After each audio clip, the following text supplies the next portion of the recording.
Chapter 32. Release. Leo flipped the breaker by the door, restoring power to B2. Using the warden's ID and keys, he let himself into the cell block. That Mueller of a warden had wanted to stay behind in the safety of his office, offering to send a small group of prison guards with Leo in his stead. Leo had taken the offer of additional guards, but physically dragged the warden along too. Now, the warden stood halfway back in the crowd, his own men confused, but following the orders they'd been given. The overhead firearm lights did a dismal job of lighting the hallway, but it was easy to see every cell had been opened. An unpleasant odor hung in the air, one which Leo instinctively associated with a morgue. They found bodies right away, and the cause of death was gut-wrenching. There were 4 prisoners dead in this first hall, a couple near the door, and the others in their now open cells. Every one of them had been torn to pieces. Leo had seen a lot of things in his time with Precinct 3, but this was the first time he'd ever witnessed true disemboweling. Entire chunks of these people had been ripped away and were just gone. The floor and walls were smattered with blood and viscera. He didn't stop to stare, instead continuing down the hall. He stepped into the solitary wing and wasn't surprised to see more corpses. He was, however, surprised to see a small group of people huddling in a circle. The second surprise came when he saw Melissa, who was part of that group, wheel around and level her gun at him. Leo's hands instinctively shot up to either side. Breathing out with visible relief, Melissa lowered the gun. She was a mess. Her uniform was soaked, stained, and even torn in places, with streaks of blood marring the otherwise white fur on her hands and face. "Thank the Seed Mother," she said. "Leo, I've never been happier to see you." Raising an eyebrow, he asked, "Really? I feel like there's definitely been happier circumstances." "Not like this," she muttered, shaking her head. "Not like this." Then she pointed at one of the nearby corpses. It took Leo a moment to realize what was wrong.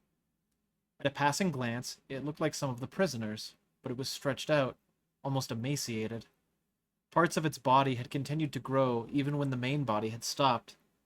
The limbs, teeth, face, torso, all of it was just long, in a distinctly unsettling way. This one's skull had been fractured severely, with the right side of its face nearly stoved in. The left side of the skull featured not 1 or 2, but 4 bullet holes.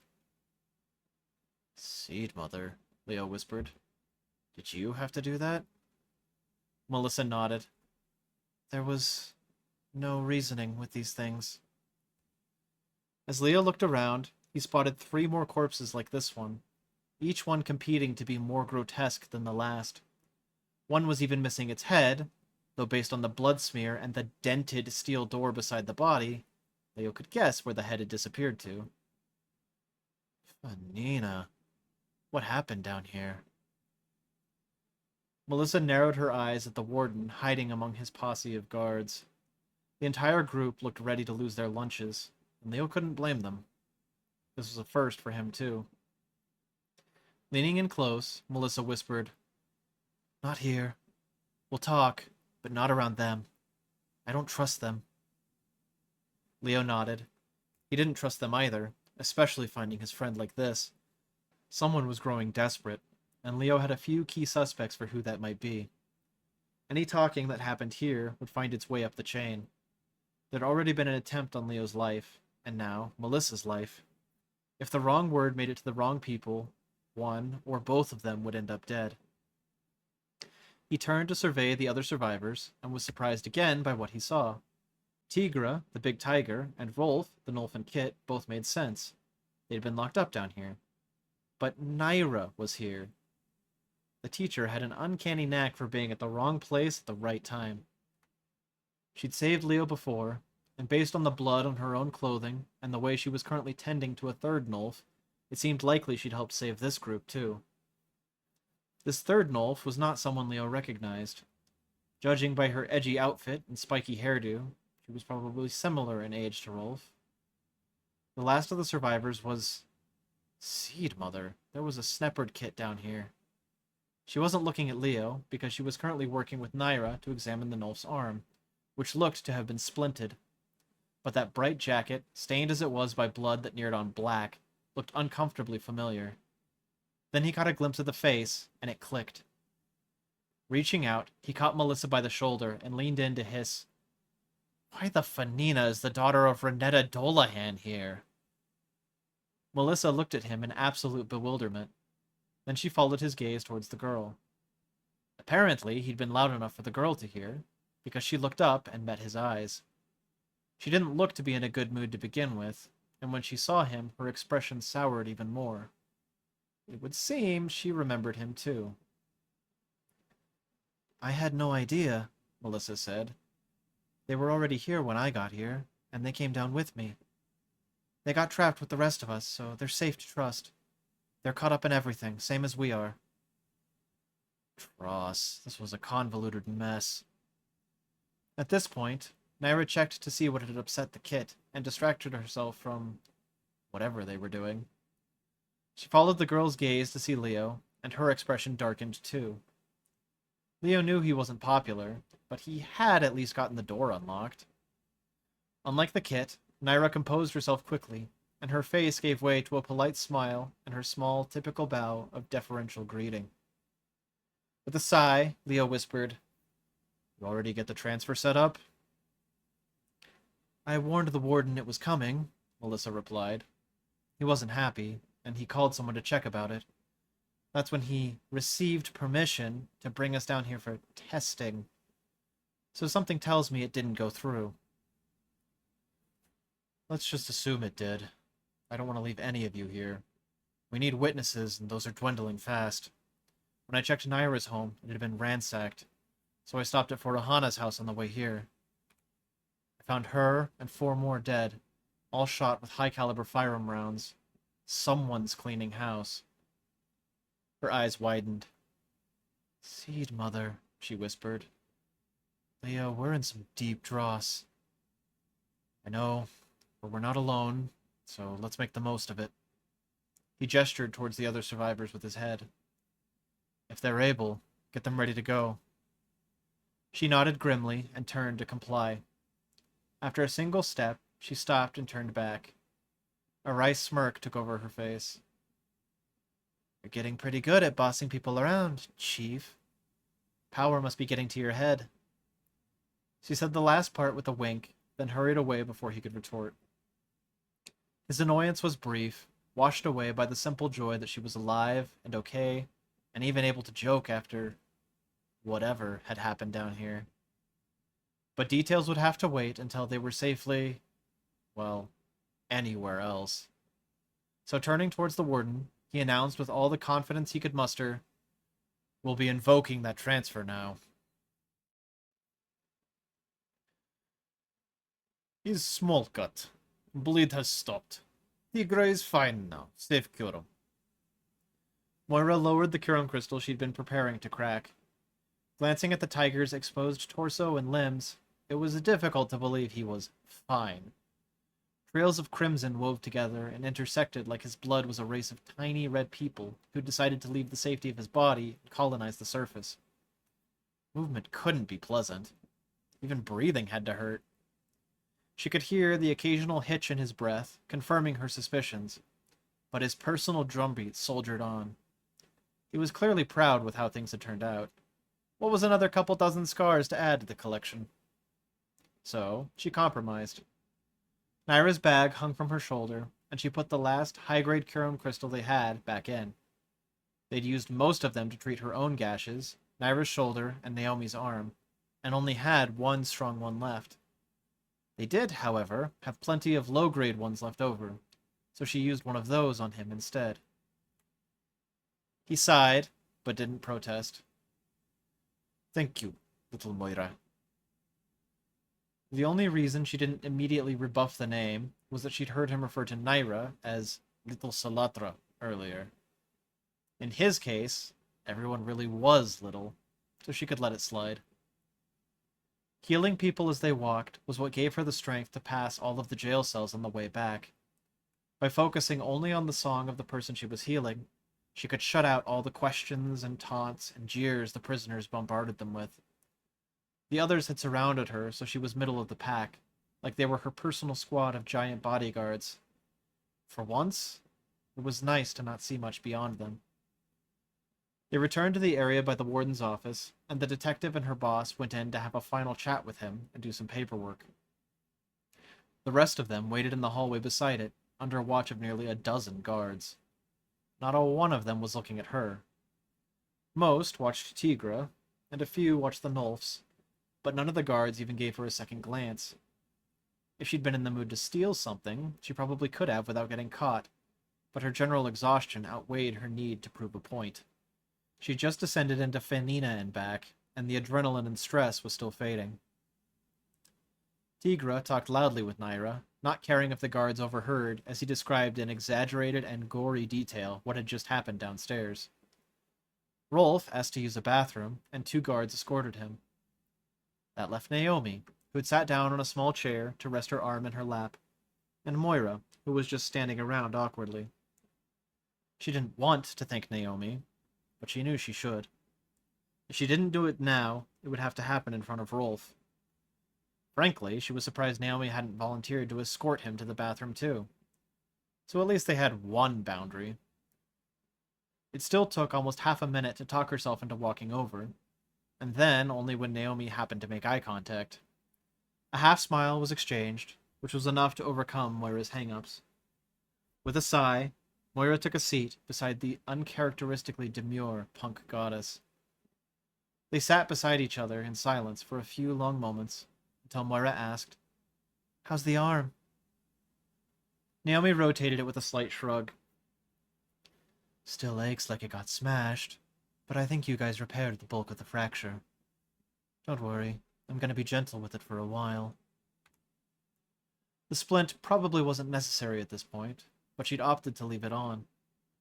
Moira pulled a fresh canister of shimmer from the bag, noting with disappointment that they'd used over half her supply. Their judicious use had saved all their lives, so she really shouldn't complain. Again, the guards didn't even notice her. She could be a kid getting high on drugs from her shoulder bag, and they were so distracted by their prejudice they couldn't even see her.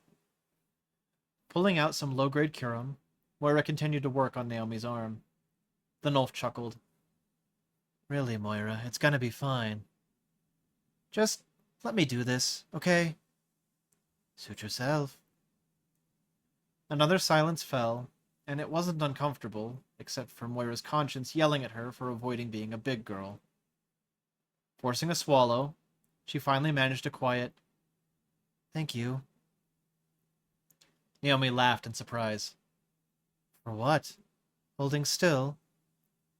Shaking her head, Moira said, "For saving me." With a grin, Naomi wrapped her good arm around Moira's shoulder, pulling her in tight before running her knuckles along the top of Moira's head. "Wasn't a big deal, Pips." Then she paused. "Sorry, Moira." Moira gave an exhausted snort. She considered staying quiet, but it wouldn't feel right. "I don't hate the nickname, you know. I had a lot of ones thrown my way growing up, going through school. Compared to those, Pips isn't bad. Such as," Naomi prodded. "If you think I'm going to give you any ideas or ammunition to use on me, then I should stop treating your arm and start treating your head." Naomi grinned and leaned back in her seat. "Now you're starting to get it. Calling someone names isn't the same as giving them a nickname. One's bullying, and the other's a sign of affection. Though, honestly, the best nicknames are a combination of the two. Know what the boys call me?" Moira frowned, thinking back. She was pretty sure she'd only ever heard them call her Naomi. She'd just assumed that any attempted nicknames had been promptly met with Naomi's fists, so she shook her head. "Chipper," Naomi said. "Because you're just always happy?" Moira guessed. "Nope. Back when we were little kids, a whole bunch of us played baseball together. I was the only girl on the team, and I was pretty mediocre at the game. And, young as we were, I was about the smallest kid there. So for a while, I was a runt, since I was the smallest in the batch and always got picked last. Then, as I started to grow, my eye-hand coordination struggled to keep up, and I was terrible at catching with a glove. So I got in the bad habit of catching with my mouth. Not technically illegal, but it doesn't taste good. Plus, no one likes to be on the receiving end of a ball covered in slobber. But hey, that was their problem, not mine. It took Moira a moment to realize she'd never once considered using her mouth during PE. Sneppered muzzles were too short and small for that to work, but a Nulf? Didn't sound sanitary, but it did at least sound feasible. Naomi continued. Everyone knew I did this, and gave me lots of grief for it, but no one really stopped me. One day, we're playing, and this kid hits a pop fly. It's the bottom of an inning. If I catch this ball, we're back up to bat. So I run for it and try to catch it with my glove, but it bounces out. I end up juggling it a bit, and finally, as it's about to hit the ground, I dive and catch it with my mouth. Counts as an out, everyone's cheering, I feel amazing. Everyone's tossing their gloves in the dugout and lining up to bat. The other team's grabbing their gloves and running out onto the field, when I realize I've got a problem. I can't let go of the ball. Somehow, I had jammed it so far back that it had gotten stuck right around here. Pulling her lips back, Naomi pointed towards her back teeth, tapping the ones in question. Ow, Moira sympathized. Naomi shrugged. My teeth kind of sank into the ball, so just holding it wasn't so bad. Opening my jaw wide enough to get it out? That hurt, and the umpire had to help me. The whole time he's trying to get it out, I've got this big baseball stuck in my mouth, and my cheeks ballooned out to the side. So with my orange and black fur and stuffed cheek, 3 guesses what I looked like. A chipmunk? Moira guessed. Yep. And that's when I became Chipper. It fit doubly well because I was not a happy kit. I've always been competitive, probably obvious since I insisted on playing baseball with the boys, and I hated losing.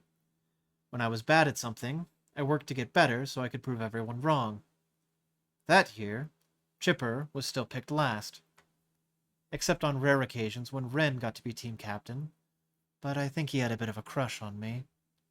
Nothing serious, obviously, we were like 9 at the time. Point is, people still thought Chipper was bad at baseball, and now they had a name to pin to it. So you know what I did? Moira shook her head, completely engrossed in the story of such a normal-sounding childhood. It was the very thing she'd always envied from afar, and never had, and listening to it now felt like listening to a fairy tale. Yet her view of Naomi as a beautiful, perfect statue was crumbling away to reveal the surprisingly real and ordinary person beneath. For the first time, she was seeing this woman for who she really was. Naomi grinned, oblivious to this change in Moira's perception, as she continued. I picked Rolf, my fellow rescue, and the only kid smaller than me, and made him practice with me. Pitching, tossing, batting, all of it.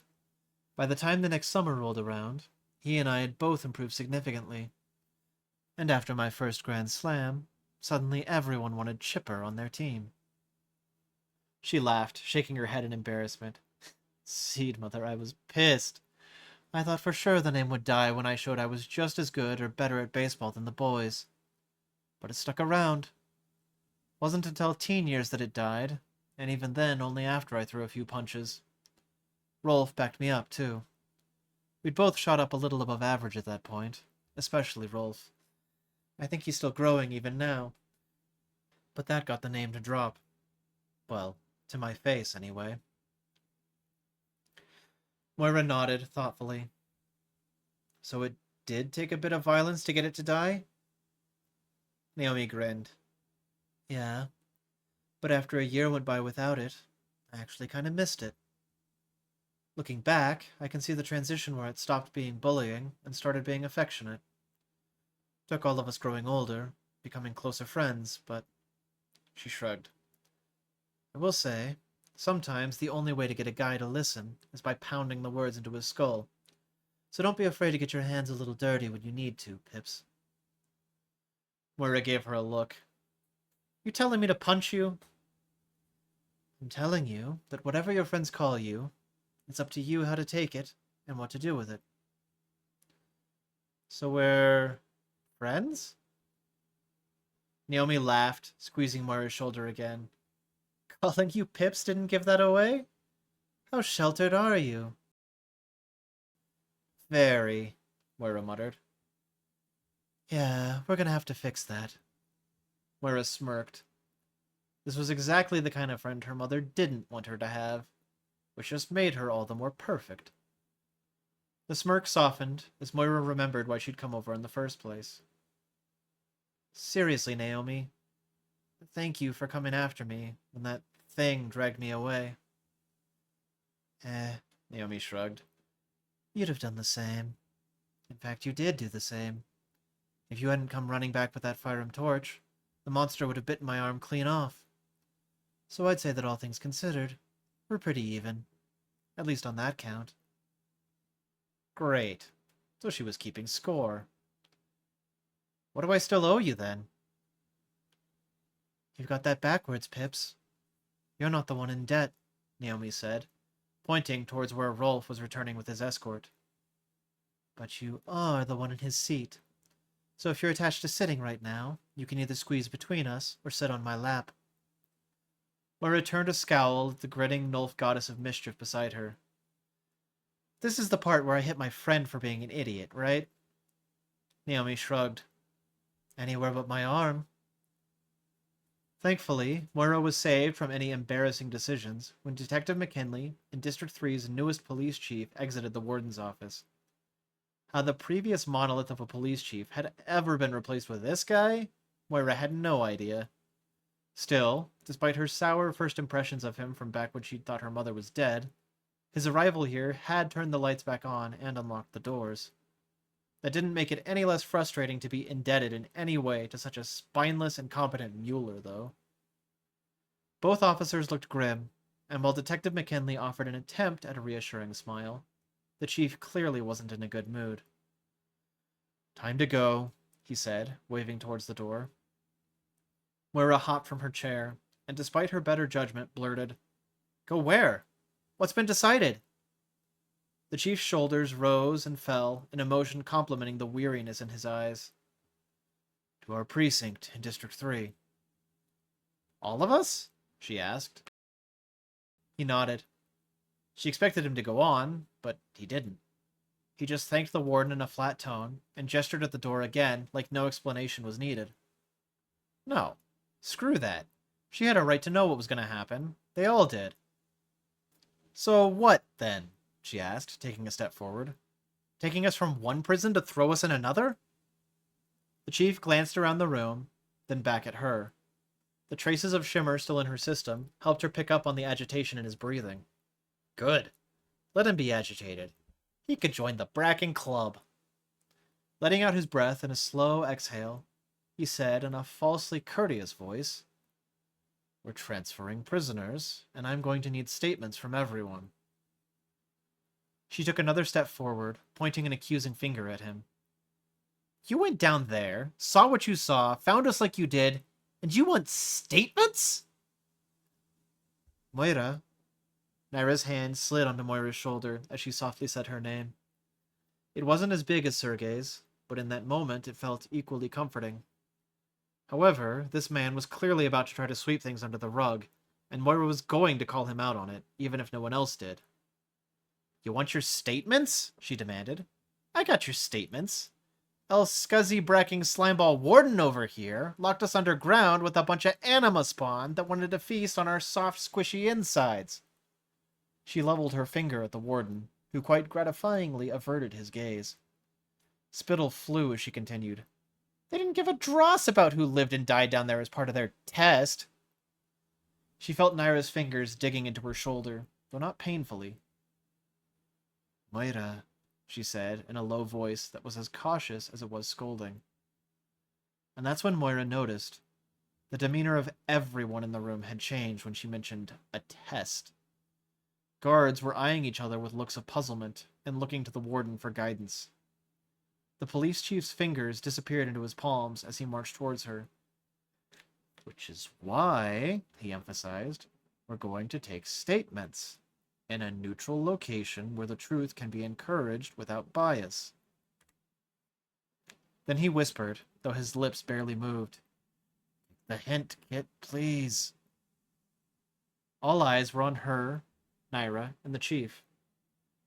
Tigra, Rolf, and Naomi had gathered in a small cluster, and the detective was hovering close to them. The guards in the room formed a loose circle, none directly blocking the exit, though they kept looking between it and the warden. Sometimes it was important to speak one's mind.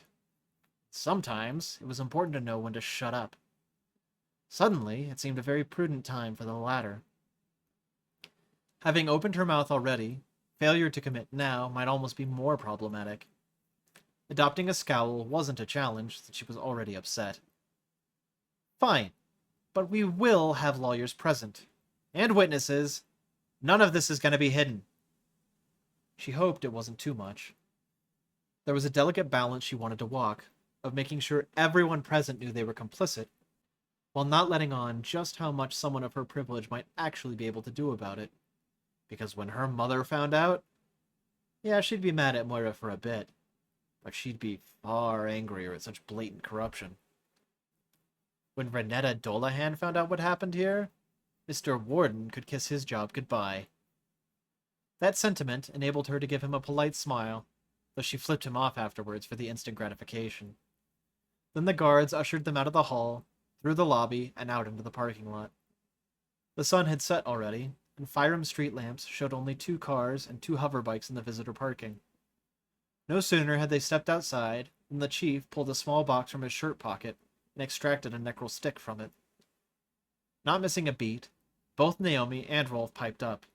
Can I have one? The chief hesitated for a moment, then held the box out towards them until they'd each taken a stick. He pulled a Fyram lighter from another pocket and received a swift elbow jab to the ribs from his detective. Leo, she hissed, you said you quit. And it's been a very stressful day for everyone. I think we're allowed. Stepping around Moira, Naira reached out and swiped the necral sticks from the 2 younger Nolfs. They both protested, but she ignored them, wheeling on the chief. I already told you that these things wreck your insides. A police officer should not be handing them out to children. Wouldn't you agree? He looked at her for a long moment, his whiskers twitching as his face wore a lopsided scowl. Refusing to back down, Naira ultimately won the staring contest.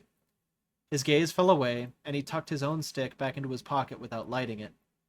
Then he ran both hands through his short hair with an exasperated sigh. Good, Naira said, snapping the necral sticks in her hand and discarding them. Now, I think it's time we parted ways.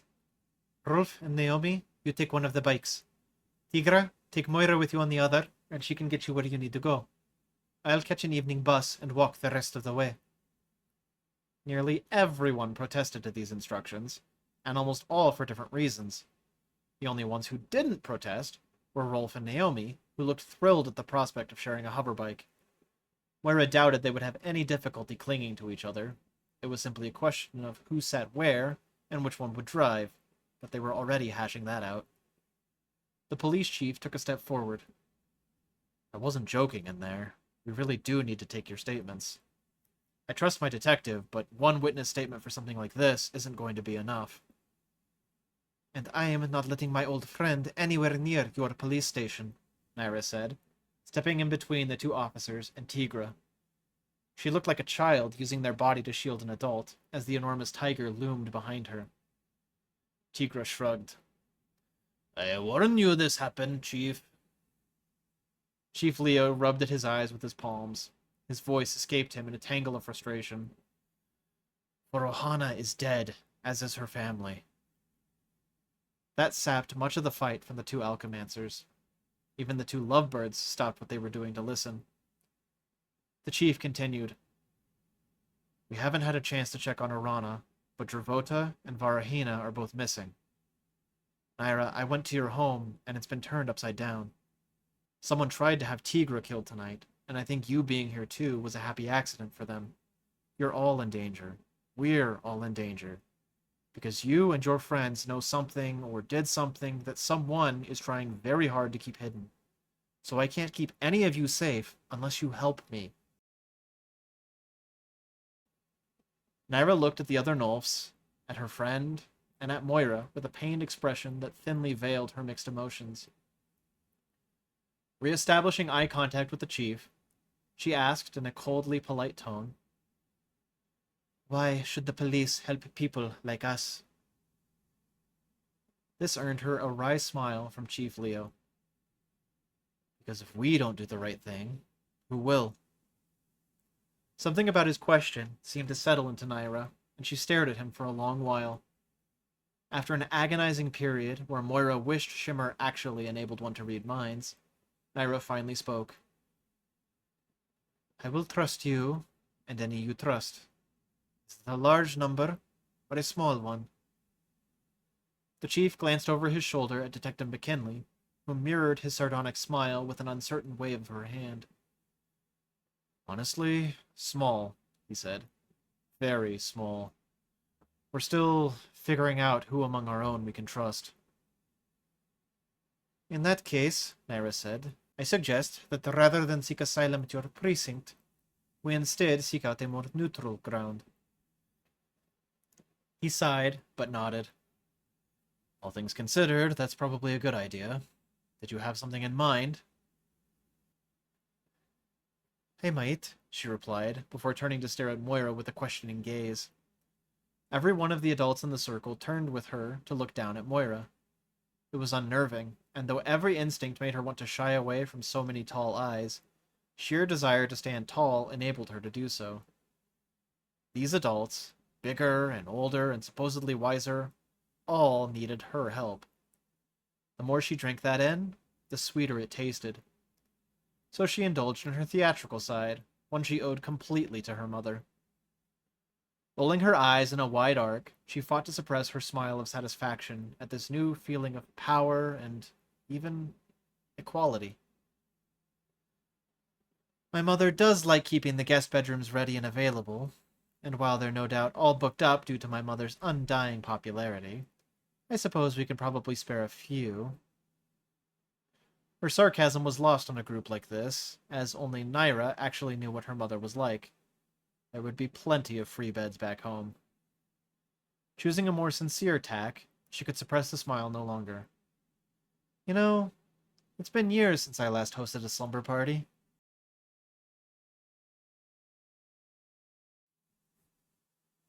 Chapter 33. Coming Home to Roost. Moira let out a whoop as Naira took a corner at speed, tilting the hoverbike so far to one side their knees almost scraped the road. Naira grinned, increasing the throttle to accelerate through the curve. The roads were dark by this time of night, but they had the good fortune of having little traffic to deal with. Seed mother, it felt good to let loose again. To have broken free from another cage and feel the wind ruffle Naira's fur as she redlined the incredible machine beneath her. As before, Moira sat in front of her, held in place with a lap belt designed to keep the driver on the bike while tilting. The snappered girl was small enough, Naira could sit almost comfortably behind her and still drive the bike as well as if she was alone. However, that was something the girl wouldn't appreciate hearing, so Naira didn't comment on it. It did make her a bit sad she'd never had a hoverbike like this while raising her boys. It would have been fun to wow them by taking them for rides. Although that particular opportunity was lost to her now, this one was still quite worth it. She'd promised to show the girl speed, and after the experience they just had, even Naira welcomed the distraction. To make up for the time spent locked underground, she was going to show Moira what it meant to fly. Moira's small body pressed into hers, a lone source of heat in the face of the rushing wind. She was alive. They'd managed to keep the girl alive. Fanina. They'd all come out of it alive. "Not for Ohana," she thought bitterly as she took another turn fast enough to almost drift onto the sidewalk. For Ohana and everyone important to her, shot in her own home. Either Bradburn or Paddock had gone back on their deal. No doubt the police would claim it was gang violence, but that was absurd. For Ohana was loved by those who knew her. She'd opened her home to almost a half-dozen rescues, including Naomi and Rolf.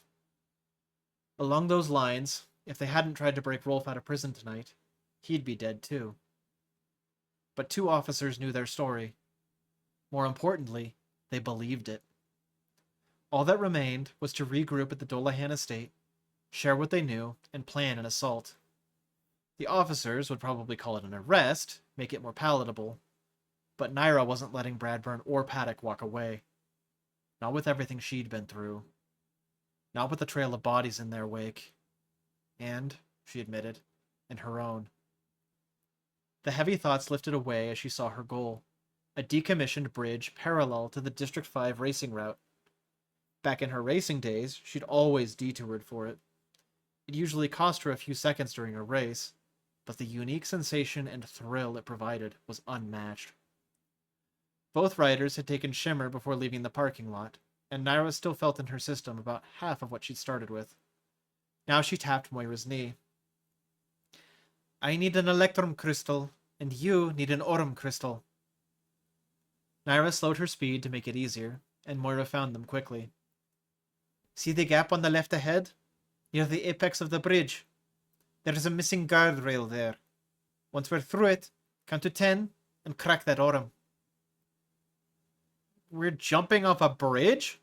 Moira asked with audible incredulity. Grin hidden by the helmet, Naira opened the throttle, pressing the girl against her. What? Your mother never asked you if you would. She did, Moira yelled back as the wind picked up around them.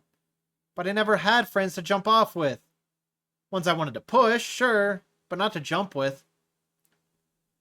Not to burst your bubble, but we're not actually jumping. What?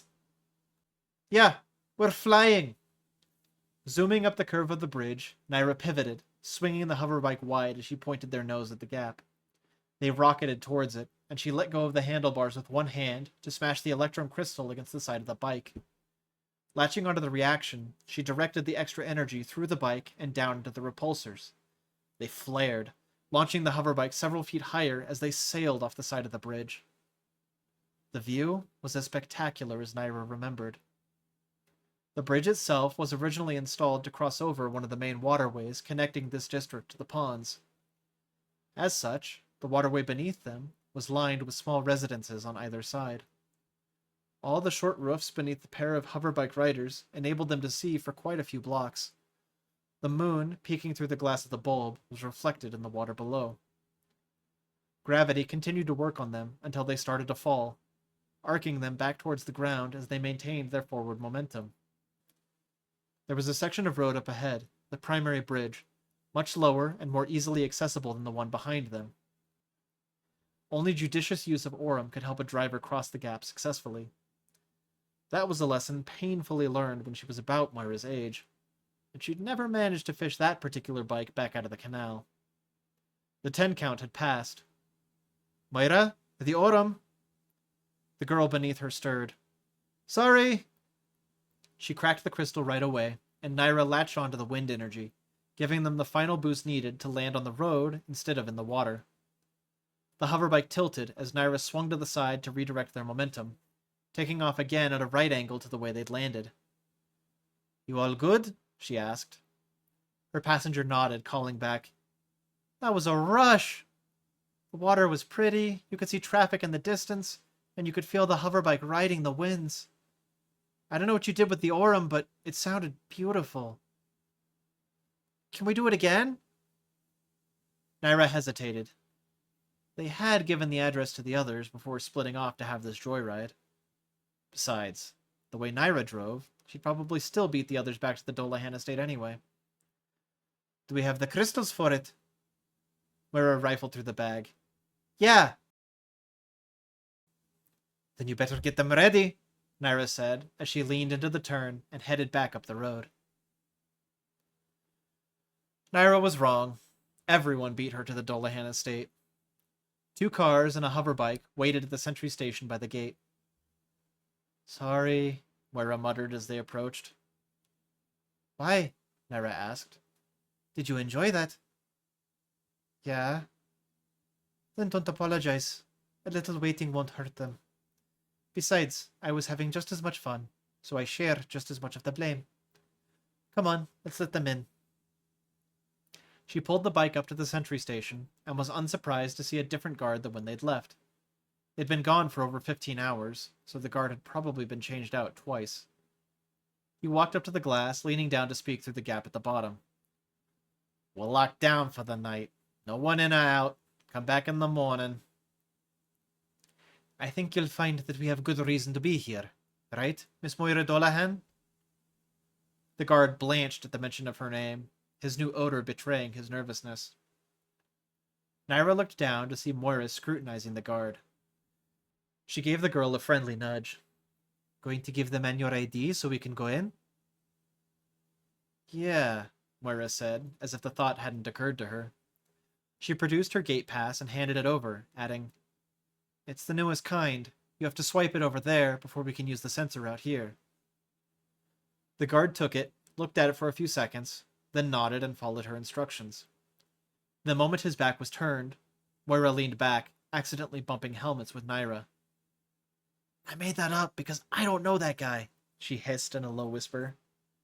I sneak out a lot, so I know a lot of the guards.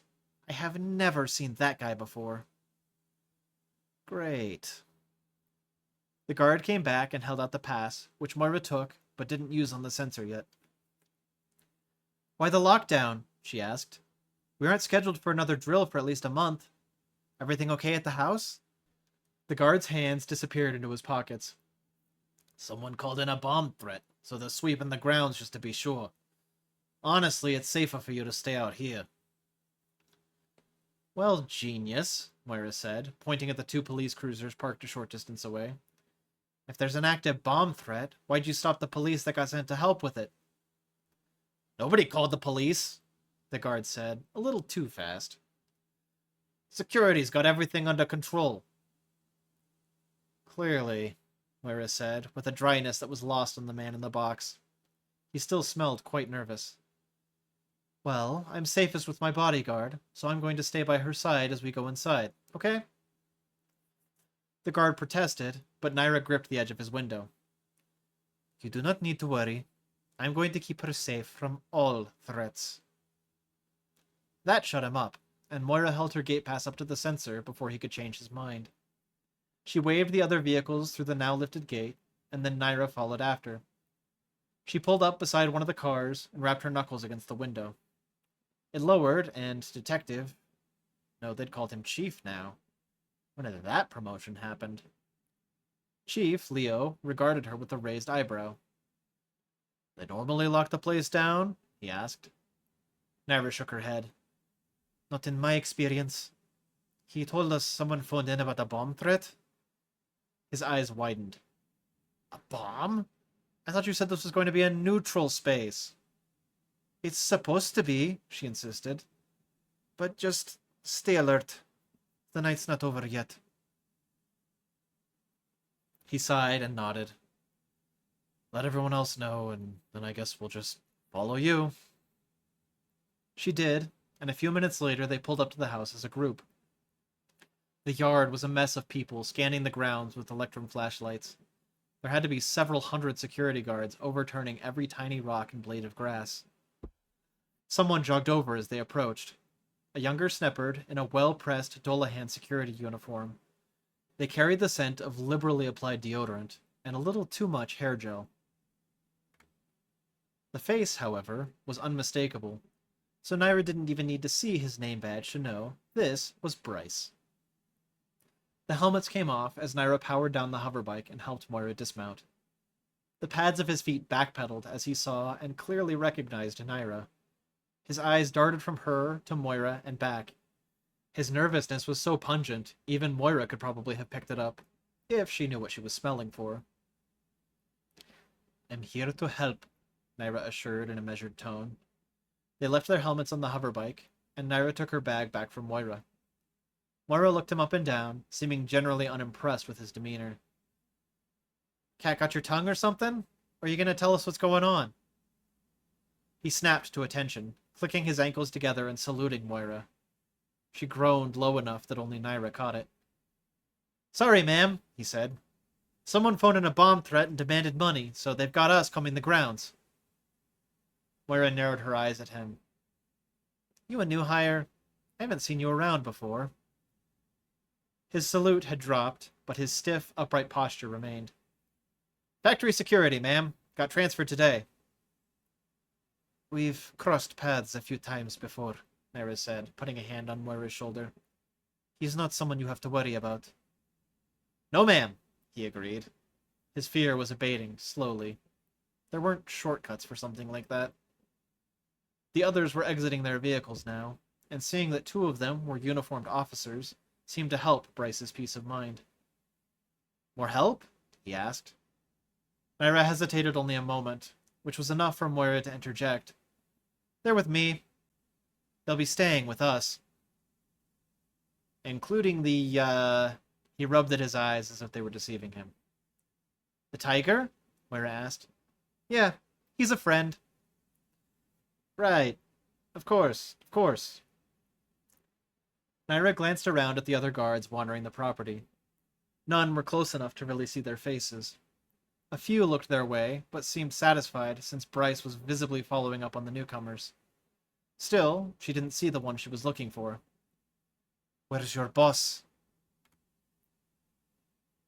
Inside, Miss Salatra. He ordered a lockdown, so he and some others are guarding Madame Dolahan while we search for the bomb. Madame said it was probably a prank or attempt to get some easy money out of her, but with everything that's happened to her recently... He trailed off, his eyes darting to Naira.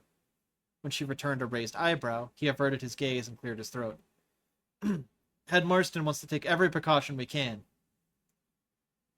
Seems wise, Naira noted. She leaned in to whisper, and the boy flinched back. With a soft sigh, she said in a quiet voice, Relax, I'm not going to bite you. Moira here saw someone at the sentry station she didn't recognize. Did Marston transfer more factory guards over? To his credit, Bryce did make a visible attempt to act less worried. He considered. I don't know. There wasn't a call for it or anything. I made the transfer because I thought working the house would be better for my long-term health. So others might have felt the same way? But I haven't heard of any big transfers or anything. Naira nodded, allowing a small grimace. In that case, I would recommend that you go find your supervisor, since they should know who's supposed to be at the gate. Tell them what we've told you, and that Moira Dolahan wants to make sure nothing's amiss. You think the threat is real, then? He said, voice rising in panic. Naira motioned with her hands to keep his voice low, though she doubted any of the other guards were really close enough to notice or care. I'm simply saying we should act like it is until we're proven wrong. He hung his head. It doesn't matter where I go. Trouble just follows me. While Naira could relate to the sentiment, a pity party wasn't going to help anyone right now. So she urged him to get going, and after some stammering and rapid nods, he left. Moira was watching the house nervously, but had the good sense to wait with the adults. She didn't have to wait long, because the moment Naira took a step towards the house, a gunshot rang out from inside. Everyone broke into a run.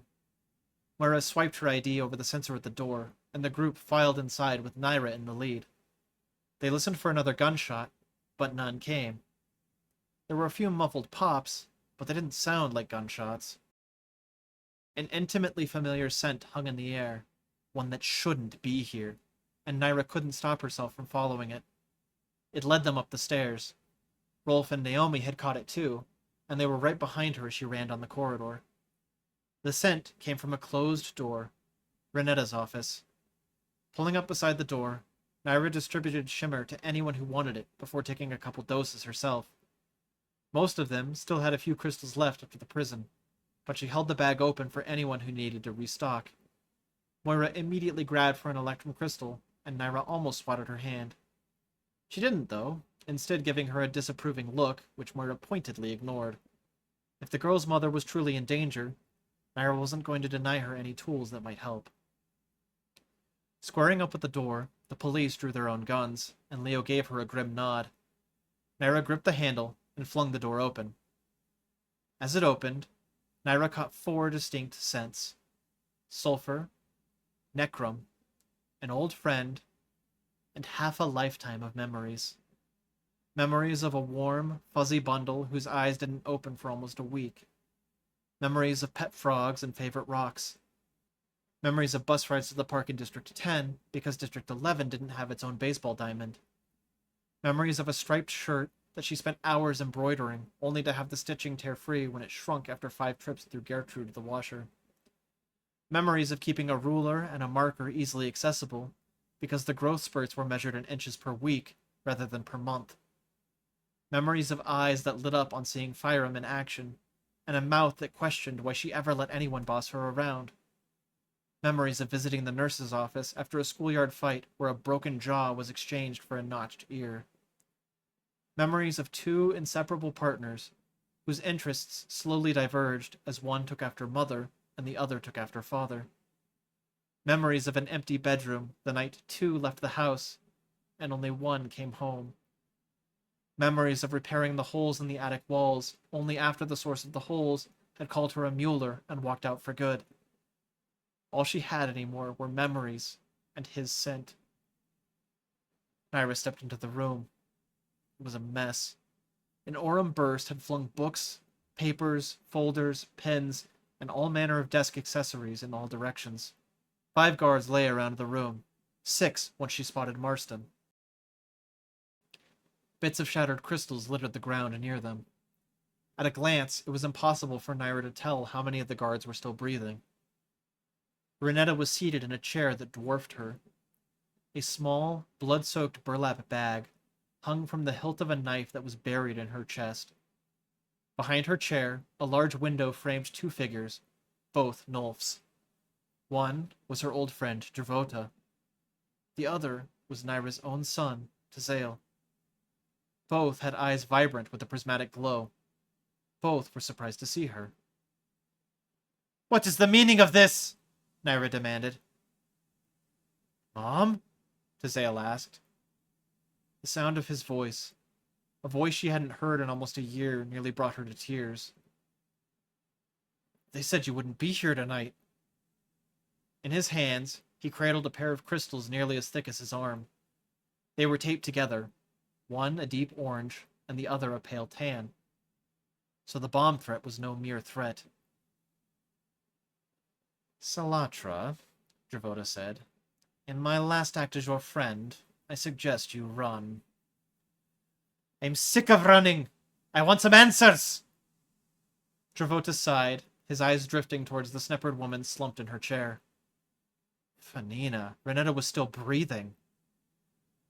"I was sent to bring a warning, and to finish what you started." Cautiously, Moira, Leo, and Melissa entered behind her. Moira screamed when she saw her mother, and Naira had to plant a hand on her shoulder to stop her from running any closer. The girl hadn't seen the crystal Dravota was idly running a thumb along. "Tazael, please," Naira entreated. "Come home."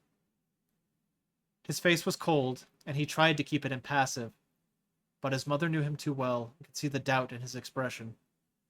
He forced himself to look away, shaking his head. "I can't. Not yet." "Whatever is going on, we can help each other through it.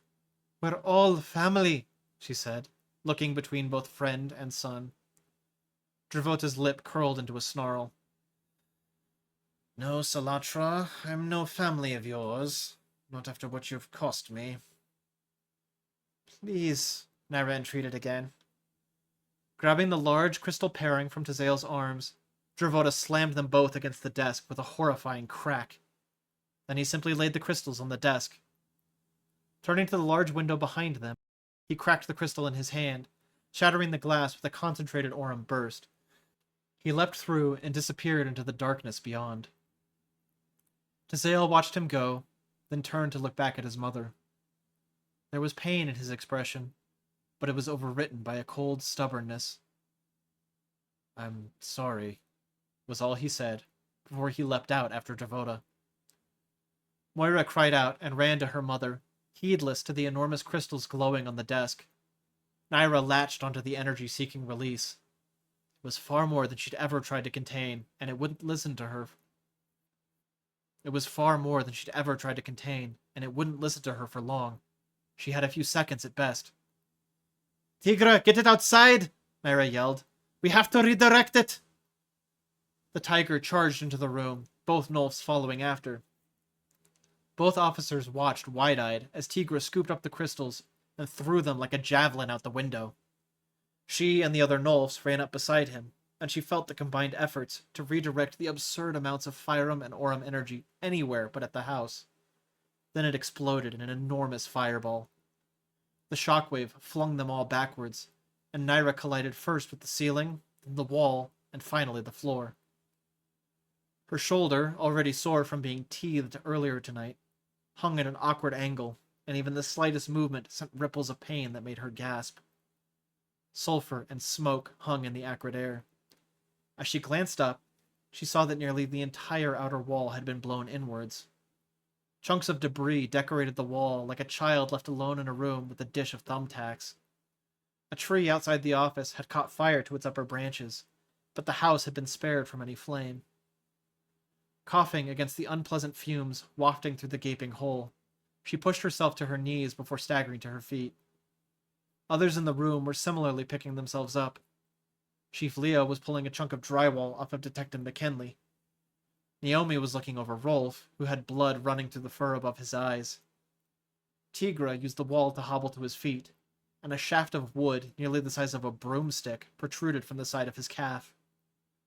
Moira looked shaken, but otherwise unharmed, as she hastily half-crawled, half-ran to where her mother's body had been tossed to the side. Dravota and Tazael were getting away, and Naira was the only one in good enough condition to go after them. They'd only started running seconds before. She had Aurum to cushion a fall from this height. She could get to the hoverbike, track her son's scent, and then... "Naira, help!" Moira screamed. Standing poised in the gap in the wall, Naira looked back at them both. Moira's hands gripped her mother's shoulders, claws tearing fresh holes in a suit jacket that cost more than Naira made in a year. The bloody bag hung at a new awkward angle where it had been pinned by the knife in Renetta's chest. It was embedded in the right side of her body, which explained how she was still breathing.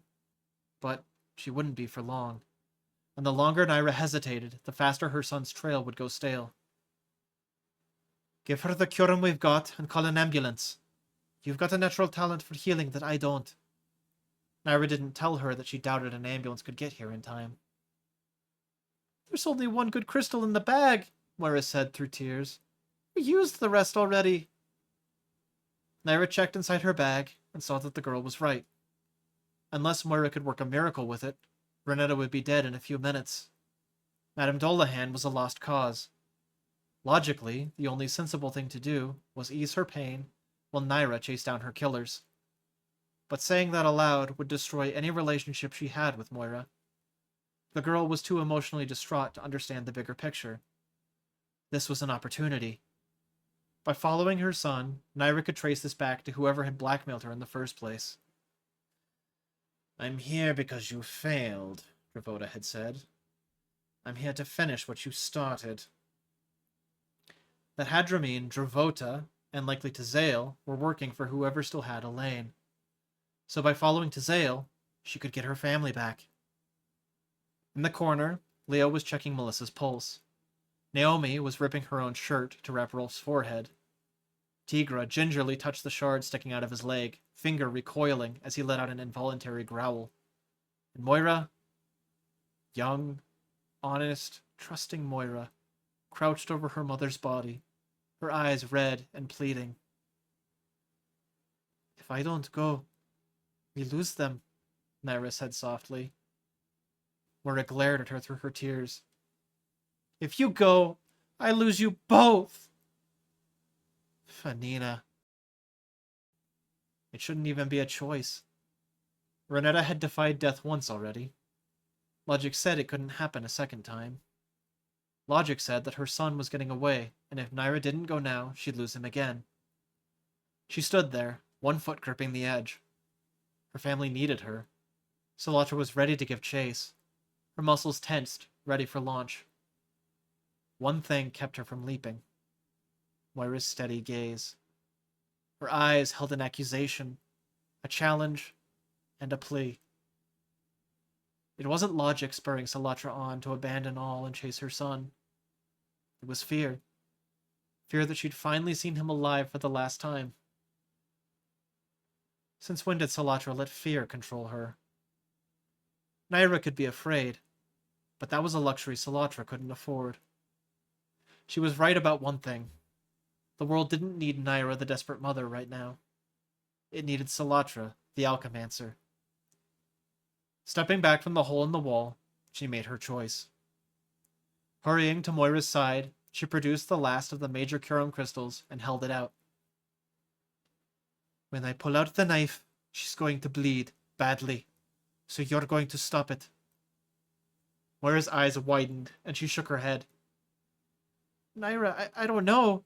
Everything I've healed up to this point, some of it's been bad, but not like this. If I screw up, she dies, and I can't lose her again. Please, you have to do it. With a soft smile, Naira shook her head.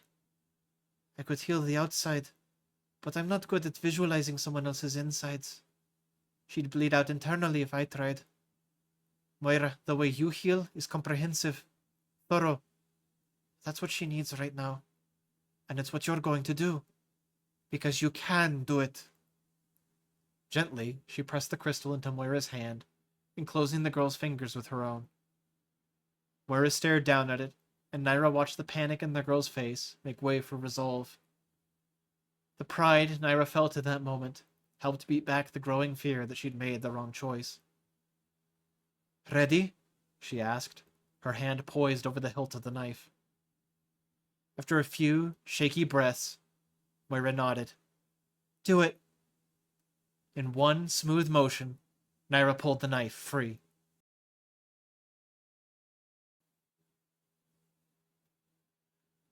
Moira worked fast, and though the song started a little tremulously, the longer she worked, the more confidently she sang. Naira watched in amazement at how quickly the skin laced back together. If this girl had access to enough high-grade Curum, maybe she could work a miracle. But they only had the one crystal, and it'd be spent in a few minutes. Naira knew where to get more. Looking around the room, they were definitely going to need more. They'd all have to pile into a car and take a trip to District 9 to visit someone who hated unexpected visitors and strangers. Realistically, there was nowhere else in town to get high-grade materials, unless Naira tried to rob a hospital. Considering how recently that had been done by other people present in the room, that wasn't likely to work out in Naira's favor. Beyond that, maybe this would finally clear her debt. A life for a life. I was sent to bring a warning, Dravoda had said. In removing the knife, the bag had come free, settling on the ground beside Renetta, a suspicious lump concealed within. The brown fibers were stained red, but based on how much had collected at the bottom of the bag, it wasn't just Renetta's blood. The bag itself was big enough to hold a small stack of dinner plates, but the lump inside looked small enough to hold with one hand. Naira picked it up. As soon as she had it close, she caught a new scent, and her breath caught painfully in her chest. Setting it on the floor, her fingers fumbled with the cord on the bag. Her arms were shaking all the way up to her elbows. Opening the bag, there was a note on top, written on a folded and partially crumpled sheet of paper. As with the bag, an entire corner of the note was soaked in blood. And all of it smelled of Elaine. The note was written in large, attention-grabbing letters. Salatra. A little birdie told me that you didn't do your job. Now that the cat's out of the bag, I thought I'd give you a hand. I hope it helps. Expect one final set of instructions. I suggest you follow them. Unless you'd like another hand. The bag quivered as Naira reached in and plucked out the note. Something soft tickled her finger. Something covered in fur. She recoiled and her lungs hitched. Pulling the note away provided a fresh whiff of Elaine. Tears formed freely as the gravity of it all sank in. She'd made the wrong choice. Not here. No. Back at the ponds, when she'd made her choice to spare Renetta Dolahan. as if she could actually hide what she'd done. In sparing a stranger, she'd condemned the man she loved enough to kill for. And here was the proof. Her eye was drawn to a small, golden band nestled in brown and silver fur. It was identical to the ring that currently graced her own left hand. Lifeless fingers curled in on themselves, like legs of a spider that had died from the loss of its abdomen. She knew those fingers as well as she knew her own, knew where the pads had roughened from years of playing stringed instruments, knew what they felt like when gripped in her own. Fingers that would never hold hers again. Inside the bag was Elaine's left hand. It had been removed at the wrist. Everyone else in the room forgotten, Naira channeled all of her grief into a long, anguished wail. There were no police sirens to hide it this time. End of part 4.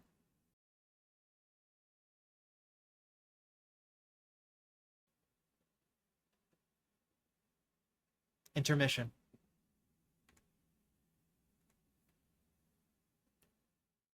Epilogue. Jezzael shouldn't have turned around to look, but he couldn't stop himself. His mother stood at the broken window, pointing frantically and barking an order he couldn't quite make out. A few moments later, an enormous tiger stepped up to the window and flung the alchemantic bomb up into the night sky. It glowed with an orange intensity that lit the side of the opulent mansion like it was already on fire. 2 more Nulfs stepped up to the window. Dear friends that probably hated him for what he'd done. They didn't understand. Everything he did for them. For his family. For this whole bracking bulb. All 4 persons at the window had visible prismatic glow. As one, their faces settled into such expressions of concentration, Jezzael found himself cheering them on. Maybe there was still time before... The bomb exploded with a shockwave that hurt his ears, and a fireball so bright he could still see the outline as his eyes slammed shut reflexively. Shaking his head, he blinked furiously, trying to clear the enormous afterimage taking up most of his vision. Looking back at the mansion, his heart stopped. The entire wall was gone. He saw no survivors, only rubble. No! Mom! He yelled. Quiet, you idiot! Dravoda snapped, grabbing Jezzael by the shoulder and clapping a hand around his muzzle. Every guard on this entire property is going to be running this way in a moment. Do you really want them to find us? No. Jezzael didn't want that. His brain was starting to work again, and he knew calling attention to himself was stupid and selfish. Still, that didn't mean he was going to let anyone manhandle him. With a growl, he tore Dravoda's hand away. Get off me! Dravoda's face settled into a snarl of its own. I tried to warn her. If she didn't listen, that's on her. We had a job to do, and we did it. This is all part of the bigger picture. And if you don't want to lose your father, too, then I suggest you don't lose sight of that. Jezzael's fingers curled into a fist on their own, and he socked Dravoda in the nose. This bracking, arrogant pile of dross had just set off a bomb in his mother's face. Best case, she was buried under rubble and seriously injured. Worst case, she was dead, and Jezzael had just lost a second family member. And still, this man thought the best course of action was to threaten the last relative Jezzael had left. You don't get to make that call, Jezzael growled through clenched teeth. Blood leaked around Dravoda's fingers as he clamped a hand over his nose, adding a more nasal tone to his words. I'm not making that call, Jezzael. Or have you forgotten who's pulling both our strings? Oh. Jezzael hadn't forgotten. One name sat at the very top of the list for Jezzael. One person who deserved to be burned in the fiery pits of Fenina forever. To be flayed alive and devoured piece by piece by swarms of anima spawn.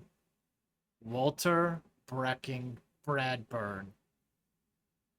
Every moment Jezzael spent in Cyphus was another moment closer to the next time a Sneppard took the life of someone Jezzael held dear. He was done playing nice. If Sneppards were allowed to rack up a body count, then so was he. Shaking his head in frustration, Dravoda took off in a jog across the property, heading for the spot where they'd cut a hole in the fence. Jezzael jogged after him, fuming. Before stepping through to the street, he took one last look over his shoulder. What he saw made him forget to breathe. His mother stood atop the rubble, one hand leaning on what remained of the wall. Relief flooded him. He should have known better. His mother was like him, a fighter to the bitter end. He wasn't going to let her down. She'd asked him to come home. Truth was, he wanted nothing more. But he couldn't go home yet. Not when his dad was still being held hostage by a monster. Tazale would secure his father's freedom, no matter how tall the mountain of sneppered corpses it took to get there. Don't worry, Mom. I'm going to end this. With that, he left the Dullahan Manor behind. I'm gonna make them all see. And then there's gonna be Fanina to pay. Yes, Walter Bradburn was going to burn. The end of Volume 1.